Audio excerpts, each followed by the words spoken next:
each of you are here representing a camp, or you're going to be working at a specific camp, but you're part of a larger mission called One Hope Canada. It used to be Canadian Sunday School Mission, and this is the first year that you are now a part of One Hope Canada.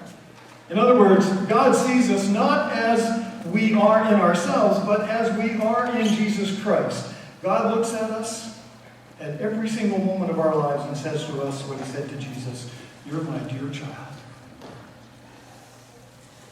You're my dear child. You bring me great joy." Yes, and another way, simply dehumanizing them by ignoring them. Love doesn't insist on its own way. It's willing to get what is And I think in the same way, we can be asked that very same thing with what we do in our summer. Are you babysitting these kids? Are you caring for them? Or are you showing them God's love? And I think we all want to be showing them God's love. But we really need to understand this task that we have been given. And so, why not? Like, camp is awesome. Probably lots of kids, lots of you here, and lots of the kids that come to camp come back every year because it is so much fun. So there's lots of neat skills that they get to do. There's one of your camps, and that's just so cool to realize that what we do has a lasting effect. We're raising up a new generation of kids that can choose to follow God, can give of their summers and of their time into ministry, just like you guys did. So we have a really, really big responsibility and a privilege to be helping them in that.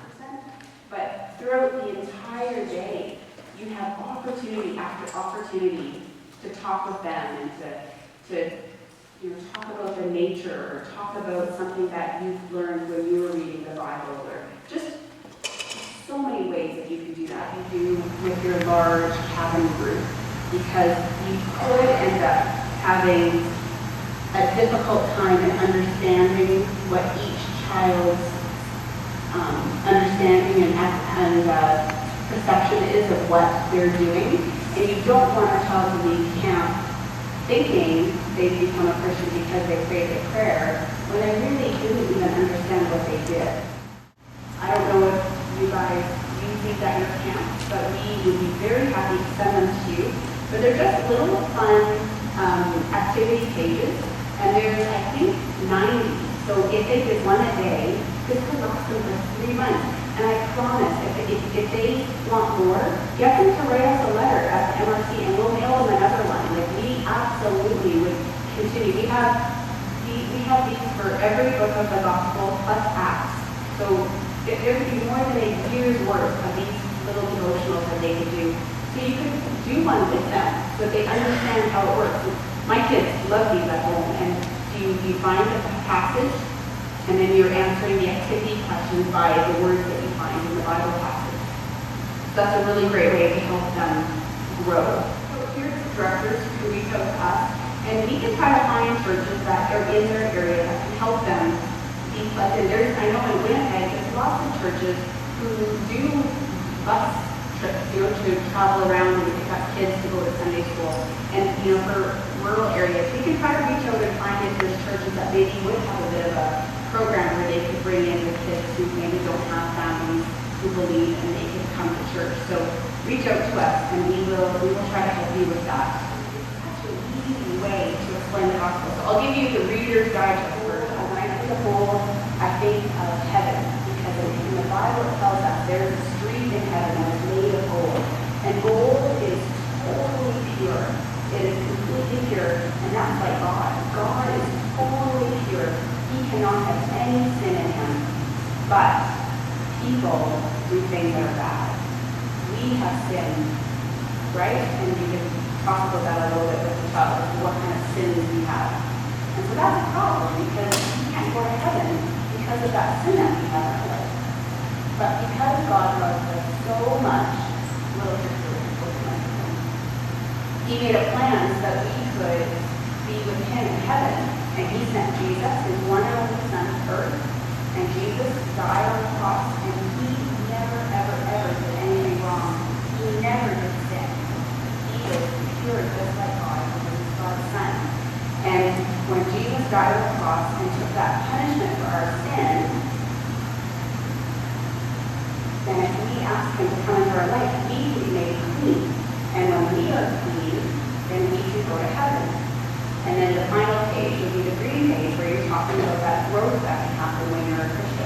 You can do it really fast like that, or you can do it really slow and with a lot of explanation. But it's such a great tool that you could just have in your Bible, and so you could be able to just bring that out if you're all of a sudden stuck and you don't know what to say to the Bible, that they can do some sort of devotional to help them grow. But you can also try to help them get connected in with the church. You can write them letters. There's stories of long-lasting relationships that have happened between cabin leaders and their campers that will exceed past the years of childhood into being adults. And my sister has one of those stories, and she is now an adult friend with somebody who used to be one of her campers. And it's so special how they were able to move through that together and now can still be in a mentoring friendship kind of relationship. So I just really would challenge you. There's Disciples in Action is a program that we have that gives you some of those tools. It kind of outlines a little bit of the guidelines on how to do that. It's also covered somewhat in the In-Safe Hands training that you all have taken or will be very soon taking. So that gives you a bit of the guidelines on how to approach a child, because you do obviously need to be careful. But absolutely, without a doubt, you are always allowed to send them a letter. We have made the assumption that parents would see mail that is coming in to their home. So you absolutely can get addresses from your camp director of kids.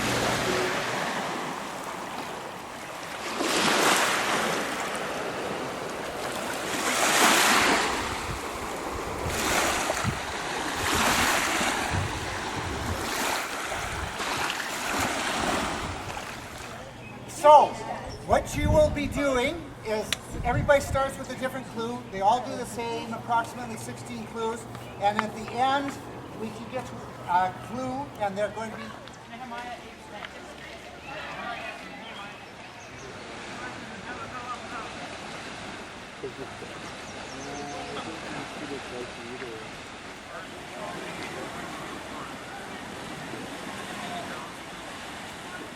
I don't know.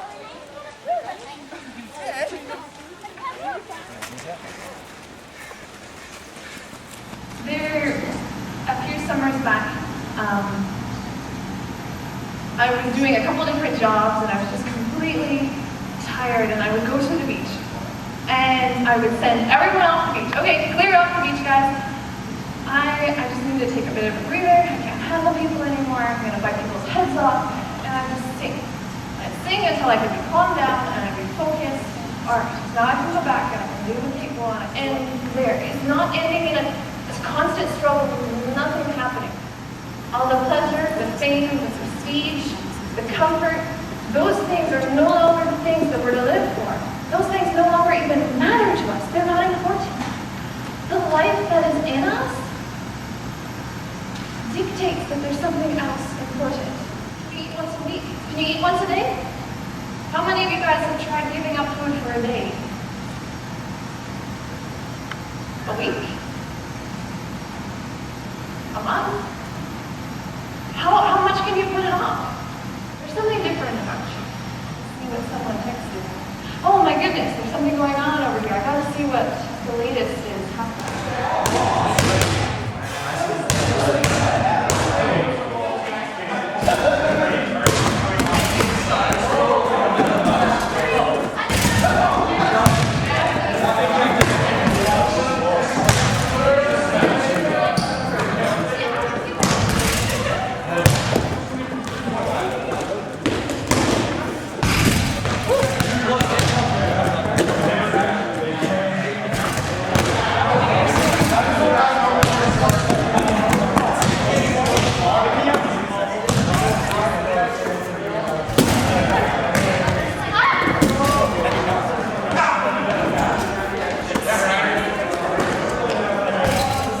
School. And so what that kind of means is we are based out of camps all across the country. So what we do is in September, we're going to be starting in Hampton, New Brunswick, spending about a month there, and then going on to Quebec, spend a month there, and work our way all the way across and finish off on a little island in the Pacific. Beautiful, beautiful little place. called Pender Island, BC. And, he had the discipline. He had the discipline to do it at 5 o'clock in the morning, 6 days a week, 1 day off. And then he would have the discipline to eat healthy. That's one I'm a little bit better at, but still not. My wife would probably argue with I'm not best. No matter who your father on earth is, that's who your Father in heaven is. And you're walking with him. You're not walking alone. That my desire to not sleep, because if I could shrink the time that I actually sleep, I could get so much more done in a day. He says that was pride. Because God actually designed my body to sleep. That's my battery charger. You want this to be sharp. It's going to require doing some things like going out and getting a sharpener. Doing these postures to stay sharp.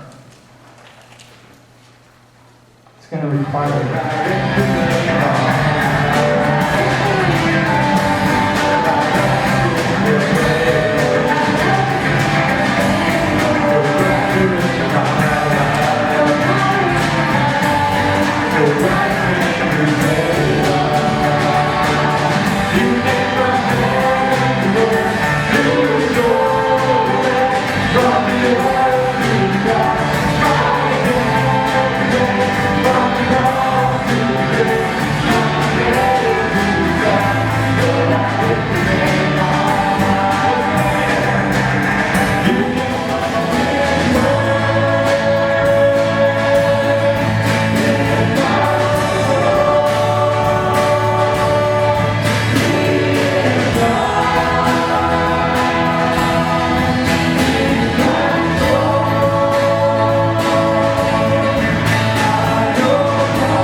Bible Camp, or whoever's familiar with that one.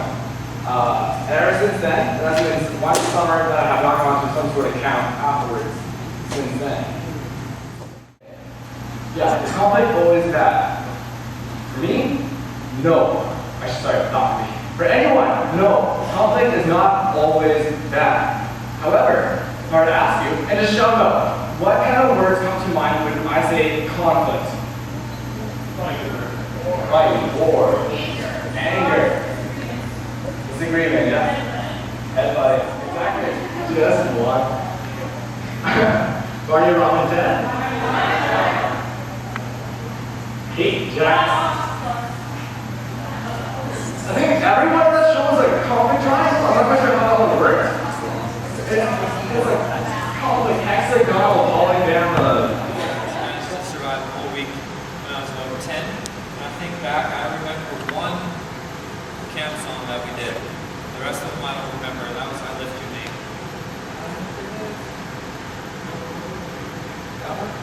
And it's actually got like, you know, some big names of God in there and everything, like Elohim.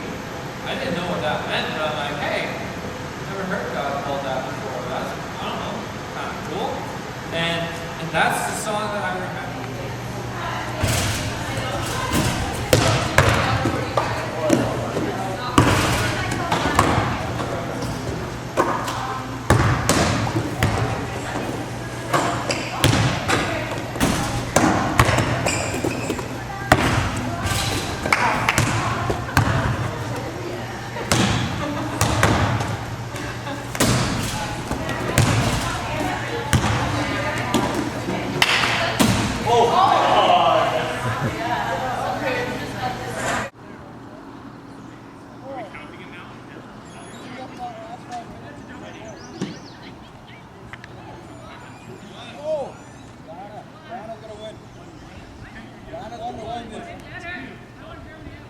situations that you might have faced or you might be facing and wondering, well, hey, what do I do?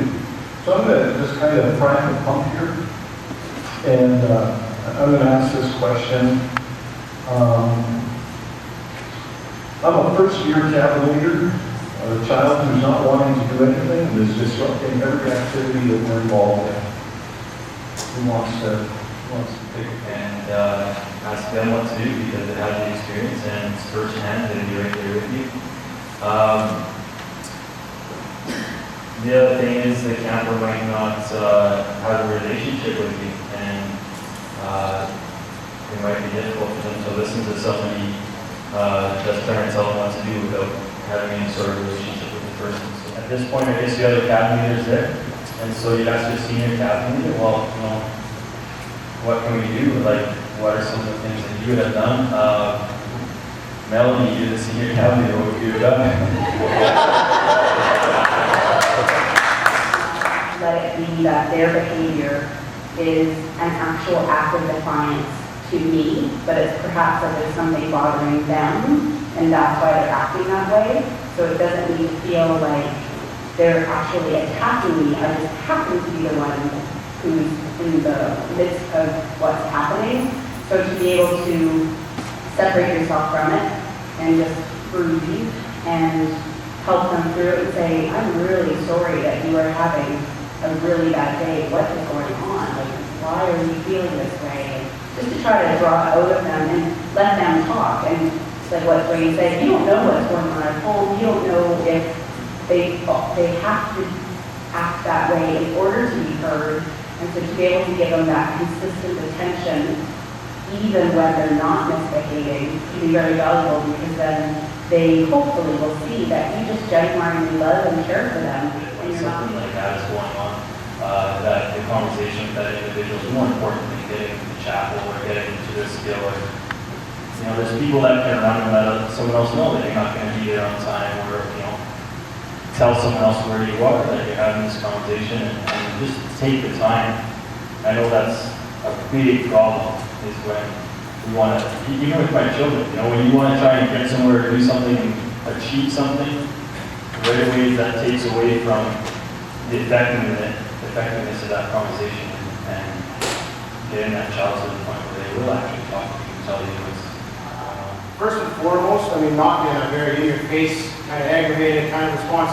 You need to set boundaries with that kid. If he's sitting there cussing you out or acting very inappropriately, you can say calmly to them, setting the boundaries, right? We don't talk like that here. This is what we do.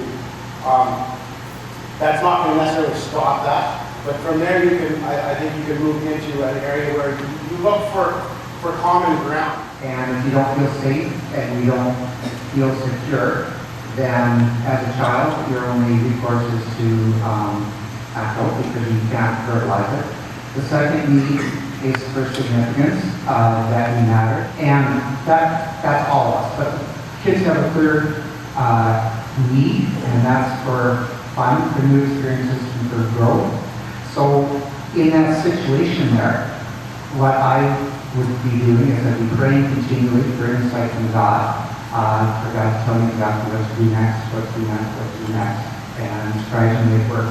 The other things that they're doing it in order to get all the attention on themselves. And again, a lot of it is like they're saying, a lot of it's listening, a lot of it's patience.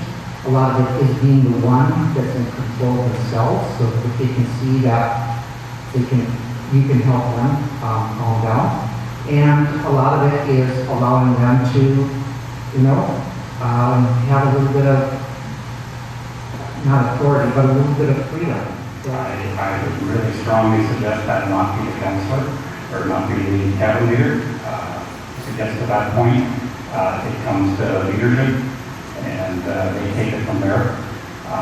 The last thing we want is that one person, as Don said, to manipulate the cabin and possibly the entire camp away around them. And we have called home, and one thing often that does is it verifies or makes it clear why the child is the way they are. I'm a scheduled person. As a programmer, everything needed to be on time, everybody needed to be on time, and I would get mad at the cabin leader. Don't do that. And I made that mistake. And I ruined friendships between me and that cabin leader. So find out how you can help that cabin leader before you even say anything. What I hear is, man, it was a tough week, but it was a good week. And so, can you guys talk about what makes those weeks tough? And how do we prepare as cabin leaders, as camp staff, how do we prepare for these kids, some of them who are coming with fetal alcohol syndrome, with autism, with other mental health issues? How do you prepare? And Dawn, I'm going to start with you. Number one, the fallacy. Yes, approximately 2/3 of our kids are sponsored by the Community Gospel Mission. Those are generally our better kids. Up until May 20th, 1/2 of our campers registered are foster children. Those are our hardest children. We also get quite a few from Prison Fellowship International. The parents are in prison. I'm assuming, but you have to ask my staff, but the reason most of my staff are here is that they love seeing God work through them in loving kids that maybe haven't been loved enough before. And with our foster kids, a lot of it is love bombing. The treating everybody as individuals and having patience and stuff like that. That's kind of just the absolute. Somebody was talking today about, oh yeah, at camp, when I was young, when I didn't get up on time, I had to throw water on me.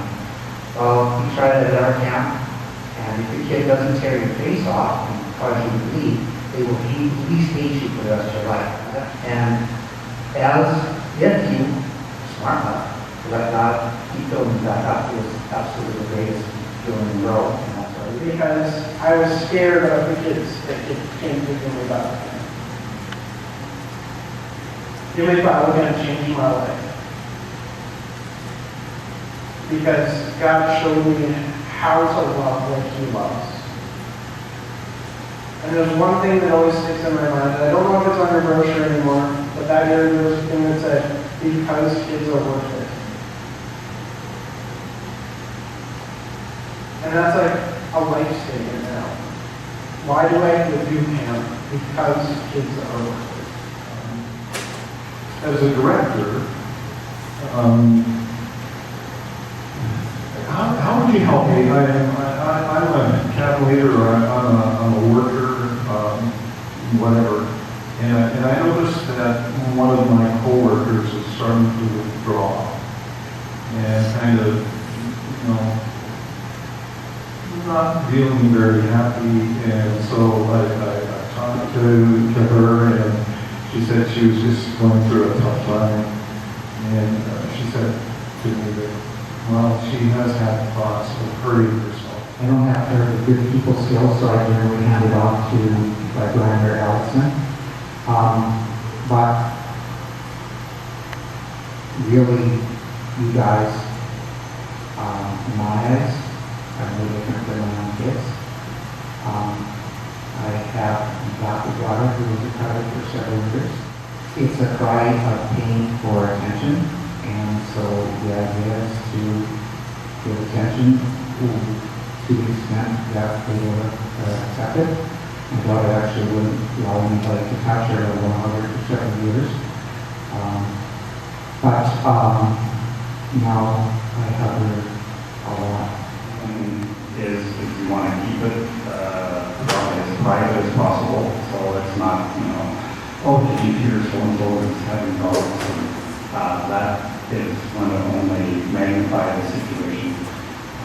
So you want to be as individual as possible, but with that, we pray. And again, we made a few phone calls, we got our help, and actually parents came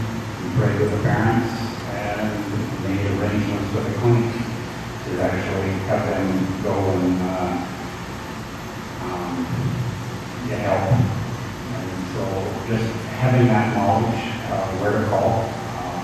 We were pretty green at it at the time, but fortunately the parents helped us because they knew she was going through some difficult. So that you're not waiting until something that's happening that is really severe and needs some big help with, but if you're just checking in and seeing if there's maybe something that's starting with maybe just a small thing, if you can help them through that before it escalates into something really huge, that makes me good. I think you guys need to really take time to reflect on that and think about that. So often in the Christian life, we try to run away, we try to involve ourselves in these mountaintop times, or these times when we can be surrounded by other Christians or in a very biblically based situation when we feel we can avoid the issues in our life. Romans 8 was mentioned, I don't know if it was today or yesterday, but it says somewhere around verse 6, it says that the flesh is the flesh and the spirit is the spirit, the two cannot mix. And if we think that all our problems we can just table to the side and it'll be all okay over the summer, it's a lie. Melanie saying here about checking in with each individual. With each camp, that'll be different. In our situation, there's usually like 50 staff or so. Us as leaders kind of check in with everybody. We encourage each staff member to find an accountability partner, someone who they can, of the same gender, that they can talk to closely and share personal things with that they wouldn't necessarily share in staff meeting. They can just pray for each other personally. That's been a real help over the years. I know that as Christians, we're not supposed to talk about it. But the reality is, some, as motivated as we are by good things, there are some of us that come to camp, even leadership, because of the fair sex. And, I mean, I'll confess, I grew up in a church where we had a very small youth group, and most of them were my cousins. And, I went to term flirt squirt. So anytime one of the guys was flirting with one of the female staff members, they'd squirt him with the water gun. I don't know. The guys actually in our staff probably know better than I do with this because they have more recent experience. But all of my, I was going to say all my romance happened back in 97, 98. Why is it that most of us meet our spouses at Bible school or camp? Well, it's because, there's other believers there that, and that's a perfect spot to be. If that relationship is meant to happen, it'll happen in September when camp's over. If it's starting to develop a camp, if the relationship's developing before the camp starts, we usually have a conversation with that couple and lay out all our expectations before the summer starts. How you're going to operate as a couple, how much time you're going to get together as a couple.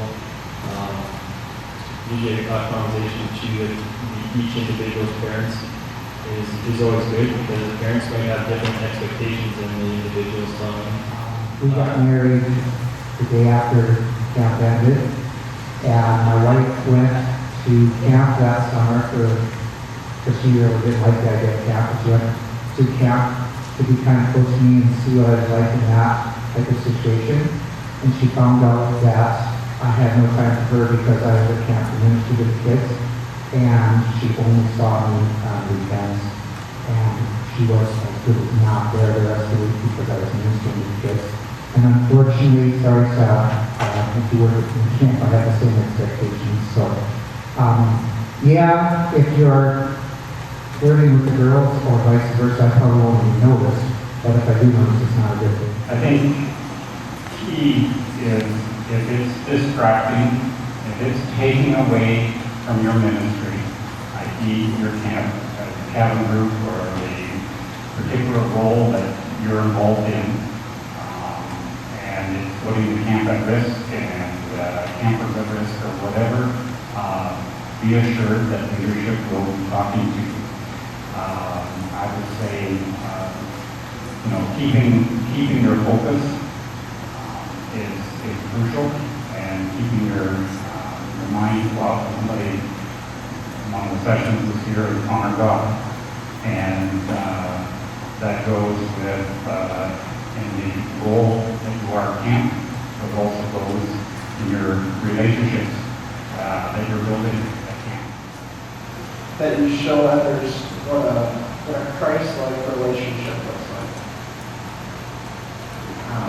Maybe your friends know that you're in a relationship as you enter into camp.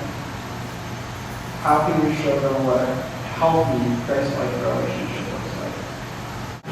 Fans in our cabins that sound like going 767, of course that's 767 engines.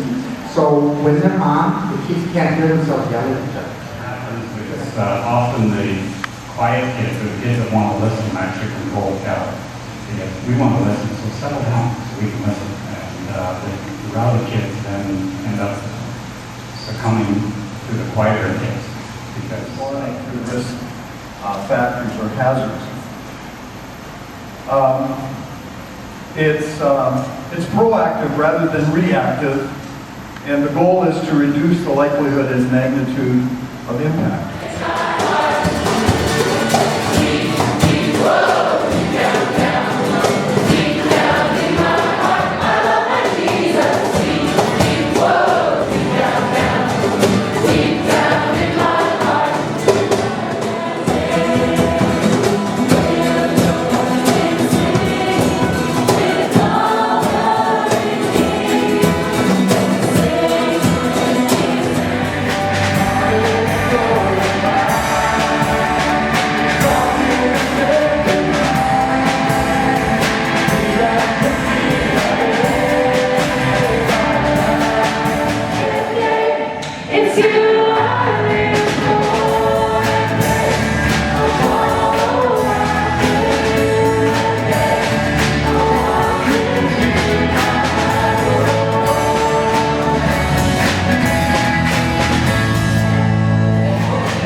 What he would have to say to us that we can hear. The psalmist says this in Psalm 139, "Search me, O God, and know my heart. Test me and know my anxious thoughts. Point out anything in me that offends you, and lead me along the path of everlasting life."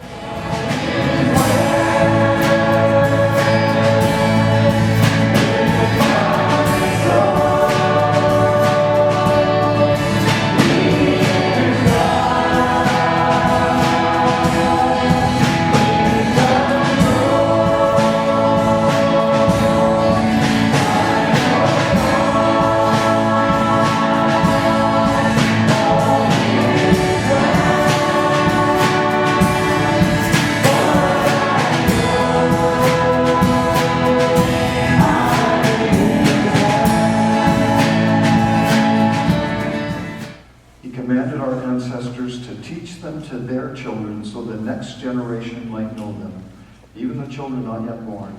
And they in turn will teach their own children, so each generation should set its hope anew on God, not forgetting his glorious miracles and obeying his commands. Then they will not be like their ancestors, stubborn, rebellious, and unfaithful, refusing to give their hearts to God. One thing I do, forgetting what is behind and straining towards what is ahead, I press on towards the goal to win the prize for which God has called me heavenward in Christ Jesus. Psalms 1-5. Make a joyful shout to God, all the earth. Proverbs 22, verse 6. Train up a child in the way he should go, even when he is old, he will not depart. Colossians 3, starting verse 12. Therefore, as God's chosen people, holy and dearly loved, clothe yourselves with compassion, kindness, humility, gentleness, and patience. Verse 25. For the foolishness of God is wiser than man's wisdom, and the weakness of God is stronger than man's strength. Brothers, think of what you were when you were called. Not many of you were wise by human standards. Not many were influential. Not many of noble birth. But God chose the foolish things of the world to shame the wise. God chose the weak things of the world to shame the strong. I called out to the Lord out of my distress, and he answered me. Out of the belly of Sheol I cried, and he heard my voice.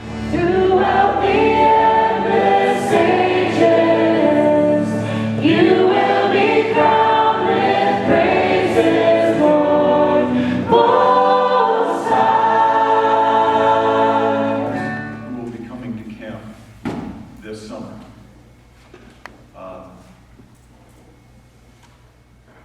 Praying for those who are coming and they don't know Jesus. Pray for those who are stumbling and who may have a relationship with Jesus, but they need to be encouraged. The really exciting thing about day camp is it's a community who already has a bit of a burden or a passion to reach their community.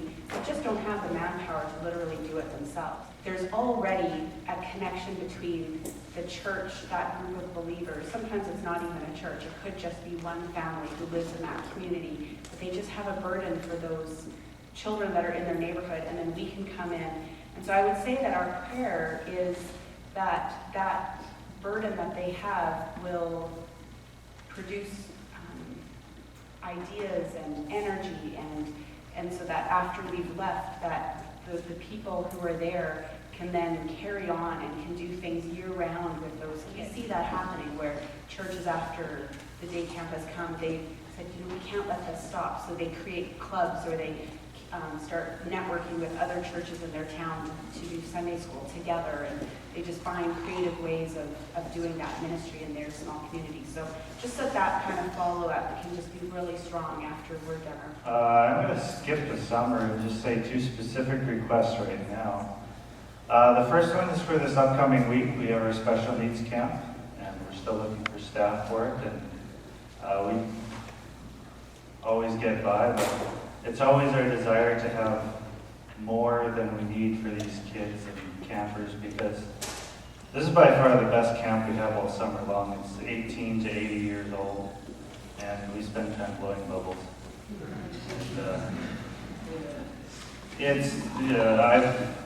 It's the camp that's taught me the most during every summer. The kids are just awesome, and most of them know the Bible better than I do. So it's a pretty fantastic environment. And the second prayer request is also immediate right now, is our horses are a little sick with a little bit of a cold of sorts. So they're being treated with penicillin and other such fun drugs, and we can't ride them. So we're just praying that they'll be healed as quickly as possible so we can start using our horses again. The theme this summer is ministry is messy. When people come,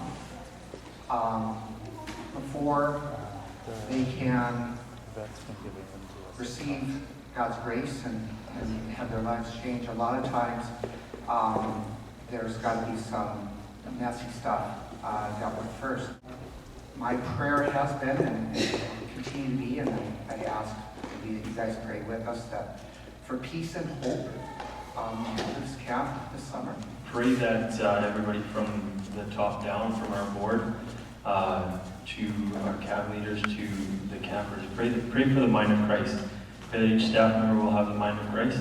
And I think through that there will be many, we're just praying for needy campers, and there will be many staff members who will understand where those needy campers are coming from. And that was actually really good, now praying for the campers that need Christ, and the rough homes that they're coming from. So if we have the mind of Christ, we'll be able to understand what they are coming from, and that they do need Christ, and that they do need His love.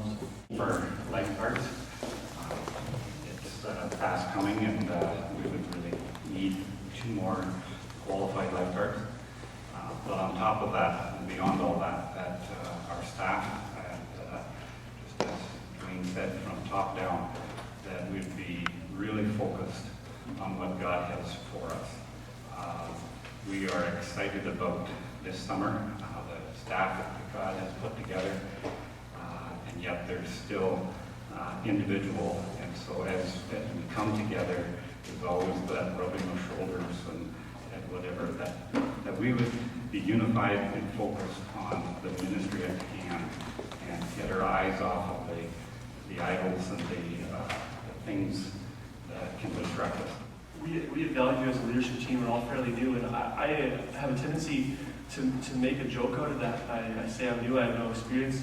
But our theme this year is superheroes, and we've been really emphasizing with our staff, and everywhere we go we promote that the reason we chose that, yeah, it's fun, but we want to really emphasize the fact that Jesus is our greatest superhero. So it's a very simple theme. And I'm really realizing that I need to take hold of that as an individual, and I think as a leadership staff. Jesus is our greatest superhero. I'm going to need him to be super in my life this summer. And so that's my prayer for our staff, and my prayer request as we go into this summer is that we really take hold of that theme, even in its simplistic form. And that becomes a reality in all of our lives. And we're looking forward to what God's going to do through that this summer. And also, to put on top of that, we are somewhat in need of male cabin leaders, so I'll just tack that on. My prayer is, or what I would want you to pray for, is that we are able to be sensitive and come alongside you in a way that is meaningful and that is helpful. And for protection as I travel. Father, you sent Jesus, our Lord.